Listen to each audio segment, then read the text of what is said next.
Mary called Sam pathetic in front of her co-workers at a rooftop happy hour. Like humiliating him was the entertainment. She said it loud, smiled wide, and let the laughter land on him like a drink spilled on a clean shirt. Sam stood there frozen, cheeks burning, hands empty, while people he'd just met treated him like a joke they'd heard before. Mary didn't soften after. She didn't check on him. She didn't regret it. She repeated it in the car. Colder. Here's how it happened.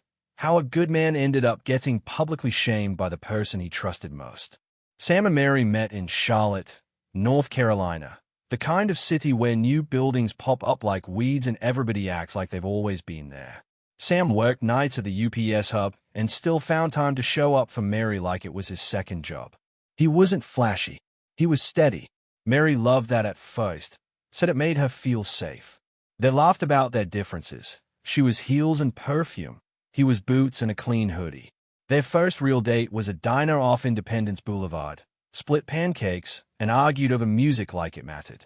Back then, Mary could make anything feel romantic without trying.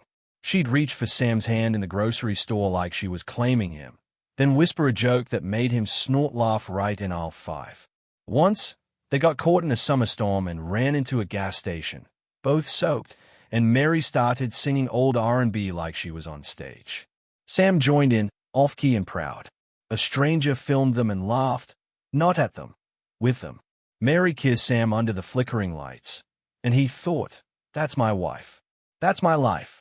When they got married, it wasn't a huge wedding, just family, a park pavilion, ribs and macaroni, and Mary's auntie crying loud enough to be his soundtrack.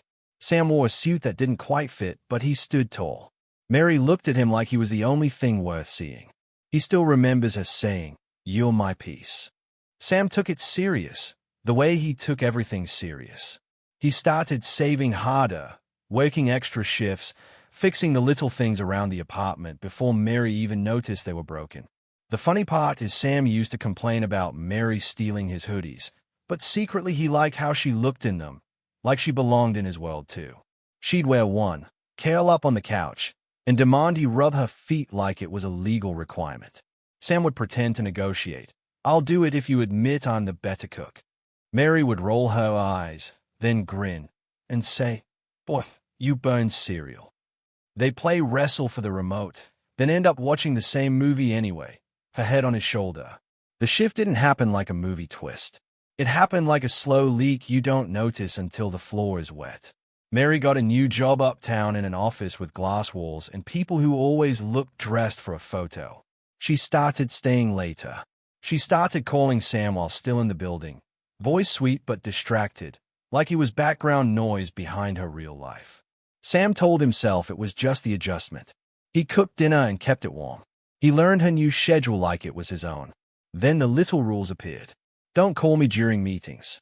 Don't stop by unless you text first. Don't post pictures of me at work events. At first, Sam tried to be supportive. He'd send funny memes to keep things light. He'd leave notes in her lunch bag, little hearts, dumb jokes, a reminder to drink water. Mary stopped mentioning the notes. One day, Sam asked if she saw them, and she said, "Yeah, cute." But the word cute came out like a door closing softly. Mary's phone changed too. It used to be the kind of phone you could grab to change music while cooking. Now it lived face down, like it was hiding its own reflection. New passcode.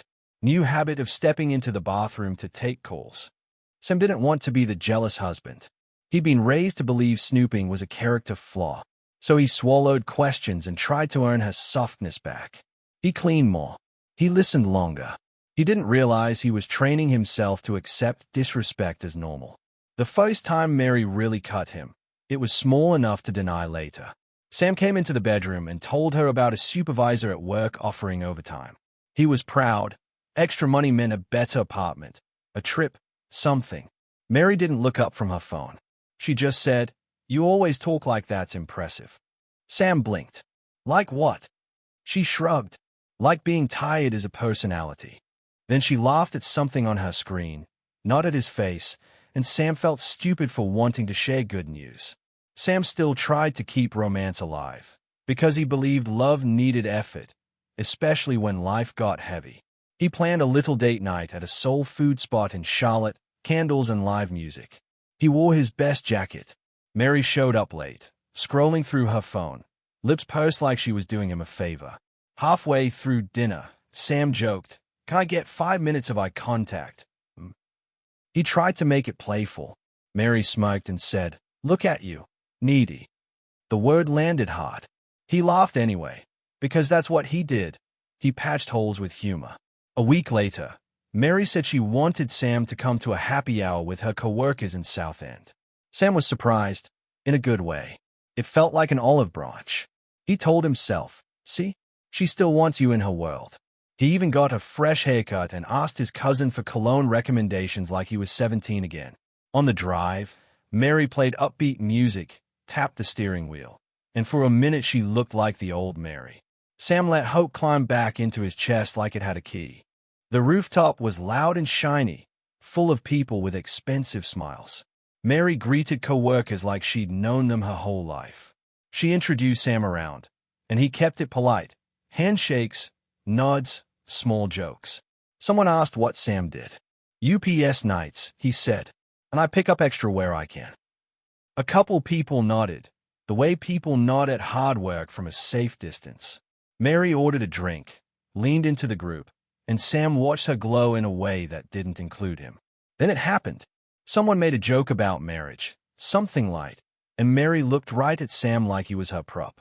She put her hand on his shoulder and said, loud enough for a circle to hear, "This is my husband, Sam. Don't mind him. He's pathetic." The laughter didn't trickle. It burst, like she'd said what everybody was thinking. Sam's stomach dropped. He searched faces for kindness and found none. Mary's smile widened as if she'd won.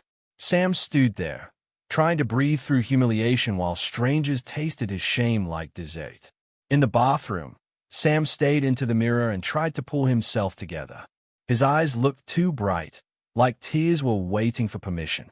He splashed water on his face and told himself, "Get through the night. Don't break in public." He remembered his mother's voice telling him, "Dignity is something you carry, baby." He practiced a neutral expression, the kind men learn when feelings are expensive. When he walked back out, Mary didn't ask if he was okay. She didn't even glance his way. She kept talking, laughing, thriving. On the ride home, Sam kept the car quiet because he didn't trust his voice. Mary stayed out the window, satisfied.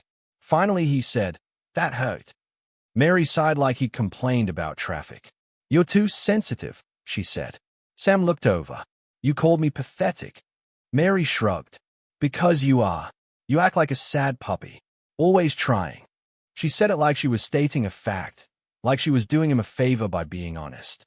Sam felt something inside him crumple. Not love exactly, but the belief that love protected you.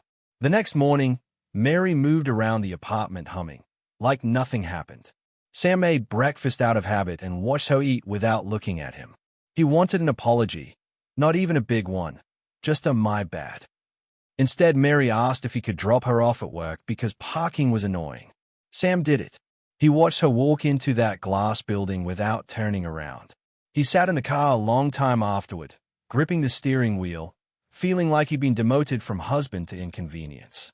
Sam tried to talk to friends, but he didn't know how to say, "My wife humiliates me," without feeling weak. He went to work and moved boxes until his arms ached, because pain you can touch is easier than pain you can't. When he got home, Mary was working late again. Sam ate alone. He washed dishes alone. He went to bed alone. And the loneliness wasn't quiet. It was loud, like a TV stuck on static. He started replaying the rooftop laughter in his head, like his brain wanted to punish him too. A few days later, Mary left her laptop open on the kitchen counter while she showered. Sam wasn't planning to look. He wasn't hunting.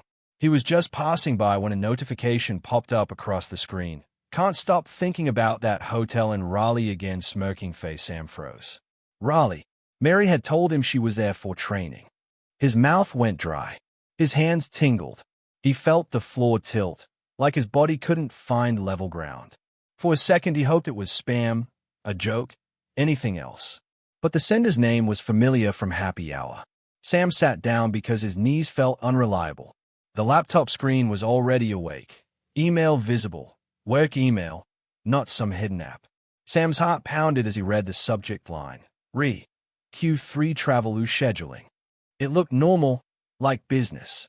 Then he scrolled, and the air seemed to leave the room. Mary was writing to co-workers like they were her audience. And there he was, Sam's name, typed out in black letters, used as a toy. She wasn't just cheating. She was performing cruelty on company service. The thread was uglier than Sam expected, and he expected ugly. Mary joked about keeping him hungry, so he acts right. She called him a soft little provider, like his care was a weakness. She bragged about the rooftop humiliation, called him pathetic, and he sat there like a church mouse. Co-workers replied with laughing emojis and slick comments. They coordinated travel, late meetings, and meals that sounded like they were billed on company cards. The betrayal hit Sam in layers. Love, dignity, finances, reputation. Like Mary and her circle had been carving him down for fun. Sam's first instinct was to confront her, to demand she explain how she became this person. But a quieter voice inside him said, "She won't explain. She'll blame you." Sam stared at the screen until his eyes burned. Then he did one simple thing. He forwarded the entire email thread to his own personal email address, exactly as it was. No edits, no commentary, just receipts. He didn't take a victory lap. He didn't call anyone. He closed the laptop gently, like he was setting down something dangerous, and went to work with his soul shaking inside his chest. That week, Sam moved like a man surviving a storm. At work, he kept his head down. At home, he acted normal. Mary stayed loud, opinionated, careless. She criticized his clothes. She complained about his energy. She still called him pathetic like it was his nickname. Sam didn't argue because arguing would tip his hand, and he was done giving Mary warnings. He opened a new bank account in his name only. He redirected his direct deposit. He gathered documents quietly. Lease, bills, IDs, like he was packing an emergency bag for a hurricane Mary didn't believe in. In the middle of all that, Sam remembered a funny moment from earlier in their marriage, and it hurt like a bruise. He and Mary used to dance in the kitchen, bare feet sliding on cheap tile. Mary would yank him close and say, "Don't step on my toes, UPS man." Sam would say, "Then stop spinning like you're Beyoncé." They'd laugh until their stomachs hurt. Remembering it now was like watching a sweet movie about someone else's life. Sam realized grief wasn't only about losing love. It was about losing the future you kept working for while someone else was secretly setting it on fire. Sam booked an extended stay room off I-77, not glamorous, but clean and safe. He bought a few storage bins and started moving things in small pieces. Work clothes, toiletries, important papers. Nothing Mary would notice at first. One night Mary saw him folding shirts and said, "What? You planning to run away?" Sam smiled politely, like it was a joke. "Just organizing," he said. Mary rolled her eyes. "You're so dramatic." The irony almost made Sam laugh, but it came out like a silent exhale. He wasn't dramatic. He was finally being practical. The HR call came on a weekday afternoon. Sam was in the living room, pretending to watch TV, while Mary paced with her phone. Her voice turned fake sweet the moment she answered. "Hello." Then a pause. Her face changed. First confusion, then panic, then anger. "Wait, what?" she snapped, stepping away like distance could fix it. Sam didn't need to hear the other side. He recognized the tone of consequences entering a room. Mary kept pacing, jaw tight, eyes sharp, like she was calculating exits. When she hung up, she stared at Sam like he was a suspect. "What did you do?" Mary hissed. "Not are you okay? Not we need to talk. Not remorse. Just accusation." Sam looked at her steadily. "Nothing," he said, because he hadn't typed a single cruel word. Mary's nostrils flared. "You went through my stuff." Sam shrugged. "Your job went through your email. That's what HR does." They opened the thread. They saw company travel used like cover. They saw co-workers pulled into a mess. They saw Mary using work systems to coordinate cheating and to mock her husband like it was a hobby. Mary didn't cry. She didn't apologize. She got meaner. Like anger could bully reality into a different shape. "You're still pathetic," she snapped, louder, stepping toward him. Sam felt the old reflex to shrink, to defend, to bargain. Then he felt something new, stillness. "You can call me whatever you want," he said calmly. "But you wrote what you wrote." Mary scoffed. "So now you're Mr. Perfect." Sam didn't answer. He didn't need to. For once, the truth didn't require his performance. The fallout was swift and painfully ordinary. No viral moment. No dramatic escort out the building in front of cheering crowds. Just emails, meetings, policy violations, and then silence. Mary was placed on leave, then terminated. Coworkers who laughed in the thread stopped responding to her messages. The office circle that made her feel powerful vanished the moment HR got involved. Mary came home furious, slamming drawers, blaming everybody. She never admitted fault. She never said sorry. She just kept looking for someone to punish. And Sam realized she'd always used him as her safest target. Sam left quietly. He moved into his small place in Gastonia, North Carolina. Plain walls, quiet nights, a space that belonged to him. He didn't post cryptic quotes. He didn't call Mary's family to explain. He just protected his peace like it was something fragile he'd finally found. Over time, his body stopped bracing for impact. He slept full nights. He ate without nausea. He laughed again, small at first, like testing if it was allowed. He started dating himself the way he used to date Mary. Cooking real meals, playing music, buying fresh sheets just because. Months later, Sam heard Mary had been bouncing between relatives in Atlanta and friends who were tired of her anger. She still told the story like she was the victim. No remorse, just bitterness. Sam didn't chase closure. His comeback wasn't public. It was private and successful in the only way that mattered. He became a man who didn't accept humiliation as love. He learned that loyalty without respect is self-betrayal, and that boundaries aren't cruelty, they are survival. The moral sat heavy but clear. Love should never require you to shrink. If someone enjoys shaming you, leaving is not failure, it's growth. If you enjoyed this story, please like, comment, and share this video with your friends. Subscribe and turn on the notification bell so you never miss a powerful story drop.